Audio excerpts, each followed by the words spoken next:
ত্রয়োদশ জাতীয় নির্বাচনের ফলাফল পরবর্তী প্রতিক্রিয়া জানিয়েছেন বিএনপি মহাসচিব মির্জা ফখরুল ইসলাম আলমগীর।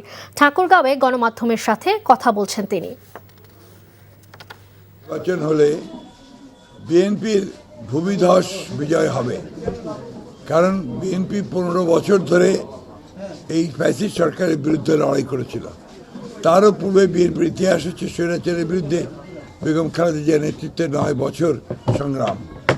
তো গণতান্ত্রিক অধিকারের জন্য, ভোটের অধিকারের জন্য, মুক্ত একটা সমাজের জন্য বিএনপি সবসময় লড়াই করেছে এবং তারই যে বহিঃপ্রকাশ হচ্ছে জনগণের বিএনপির প্রতি ভালোবাসা, হচ্ছে এই landslide victory. White plus pro sensitive স্কয়ারে মাঠের বাইরেও তো আমরা এভাবে দেশপ্রেম দেখাতে পারি।